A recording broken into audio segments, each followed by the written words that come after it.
গরিব থেকে ধনী হওয়ার ৩টি গোপন ধাপ, যে ফর্মুলা আপনি কোথাও পাবেন না। আপনার মাসিক আয় কি মাস শেষ হওয়ার আগেই ফুরিয়ে যায়? আপনি কি সবসময় এই চিন্তা করেন কিভাবে একটু ভালো থাকবো আর পরিবারকে একটু সুরক্ষিত ভবিষ্যৎ দিতে পারবো? তাহলে বলে রাখি, আজকের এই ভিডিও আপনার জন্য। অনুরোধ করব ভিডিওটি শেষ পর্যন্ত দেখুন বিনা স্কিপ করে, কারণ কখন কোন ইম্পর্টেন্ট লাইনটা বলবো সেটা আমি নিজেই জানি না। আমি কোনো অলৌকিক কিছু নিয়ম বলতে আসিনি যেখানে আপনি হঠাৎ বা রাতারাতি ধনী হয়ে যাবেন। আমি বাস্তব কিছু ধাপের কথা বলতে এসেছি, যা আপনার ধনী হওয়ার স্বপ্নকে বাস্তব রূপ দেবে।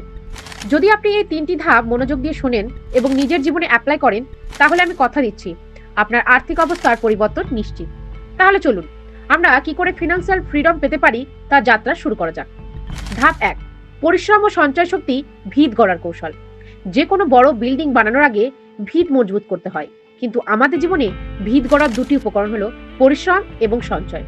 প্রথমত, পরিশ্রম, যার কোনো বিকল্প নেই। আপনি যে কাজেই রয়েছেন সেখানে আপনার সেরাটা দিন, আর সৎভাবে যে টাকা আপনি ইনকাম করছেন সেটাই আপনার প্রধান এবং প্রথম শক্তি। কিন্তু এখানেই বেশিরভাগ মানুষ প্রথম ভুলটা করে ফেলে। তারা ভাবে যত বেশি আয় করব তত বেশি ধনী হব, কিন্তু এটা আসল সত্যি নয়। আসল সত্যটা হলো আপনি কত টাকা ইনকাম করছেন এবং কত টাকা সঞ্চয় করতে পারছেন। ভাবুন তো, যদি আপনার ইনকাম করা টাকা আপনি একটা ফুটো পাত্রের মধ্যে রাখলেন, তাহলে মাস শেষে, বছর শেষে আর কিছুই থাকবে না। এই সঞ্চয় হলো ওই ফুটো বন্ধ করার প্রক্রিয়া। কিভাবে করবেন? একটু কঠিন, কিন্তু করতেই হবে। আপনাকে ধনী হওয়ার কম্পিটিশনে জয়ী হতেই হবে। মাস শেষে আপনার ইনকাম ১০ থেকে ২০% সঞ্চয় করুন, আর নিজেকে কথা দিন যে কোনো পরিস্থিতিতে এটা খরচ করবেন না। বাকি টাকা দিয়ে পুরো মাস চালানোর পরিকল্পনা করুন। বিশ্বাস করুন, কয়েক মাস পর আপনার সঞ্চয়ের হাত মজবুত হতে শুরু করবে, যেখানে আপনার ধনী হওয়ার স্বপ্ন একটু একটু করে বাস্তব রূপ নিচ্ছে। এই টাকা দিয়ে আমরা পরের ধাপ দুটো করে তুলব। ধাপ ২, নতুন আয়ের উৎস খুঁজে বের করা। কারণ এক পায়ে যেমন একটা চেয়ার দাঁড়িয়ে থাকতে পারে না, ঠিক তেমনি এক হাতের ইনকামে ফিনান্সিয়াল ফ্রিডম পাওয়া যায় না। তাই একটা চেয়ারকে শক্ত করে দাঁড়িয়ে থাকতে যেমন ৪ পায়ের প্রয়োজন, ঠিক তেমনি আমাদের জীবনে একাধিক ইনকামের প্রয়োজন।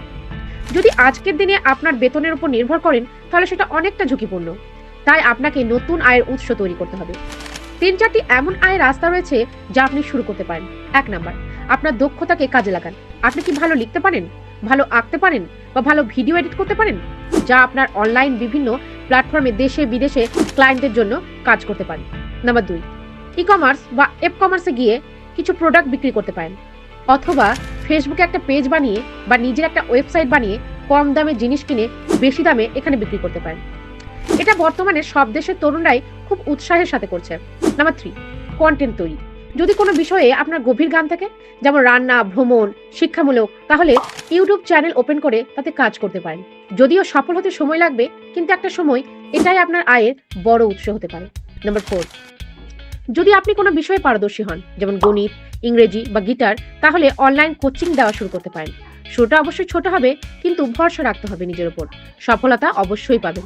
এই ছোট্ট ছোট্ট প্রচেষ্টায় একসময় আপনার জন্য বড় আয়ের রাস্তা খুলে দেবে। ধাপ ৩, ইনভেস্টমেন্ট বা বিনিয়োগ। টাকাকে আপনার কর্মী বানান। এখন আমরা আমাদের সবচেয়ে গুরুত্বপূর্ণ ধাপে চলে এসেছি।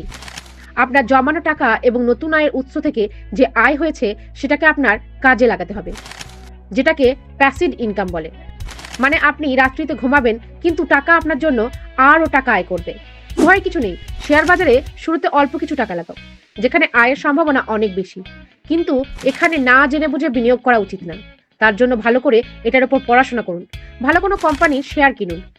এভাবেই শুরু করতে পারেন। মিউচুয়াল ফান্ডও নতুনদের জন্য একটা সহজ রাস্তা। আপনি এক টুকরো জমি কিনে রাখুন, দেখুন ২০ বছর পর অনেক গুণ দামে বিক্রি করতে পারবেন। একটাই উদ্দেশ্য হওয়া উচিত আপনার, টাকাকে সিন্ধুকে ফেলে রাখবেন না। তাকে এমন জায়গায় রাখুন যেখানে সে নিজে নিজে বাড়তে পারে। এটাই হলো গরিব আর ধনী মানুষের মানসিকতার আসল পার্থক্য। গরিবরা টাকার জন্য কাজ করে, আর ধনীরা টাকাকে দিয়ে নিজেদের জন্য কাজ করায়। তাহলে ধনী হওয়ার গোপন সূত্র কি, সেটা আমরা জানলাম। অবশ্যই এটা কোনো রকেট সায়েন্স নয়, কিন্তু এর জন্য চাই ধৈর্য, শৃঙ্খলা এবং শেখার মানসিকতা। নিজের সমস্ত কন্ট্রোল নিজের হাতে নিন এবং আজ থেকেই এই যাত্রা শুরু করুন। যদি ভিডিওটি আপনার একটুও কাজে লেগে থাকে, তাহলে একটা লাইক দিয়ে পরবর্তী ভিডিও বানানোর জন্য উৎসাহ করুন। কমেন্টে জানান কোন ধাপটি আপনি আজ থেকেই শুরু করতে যাচ্ছেন।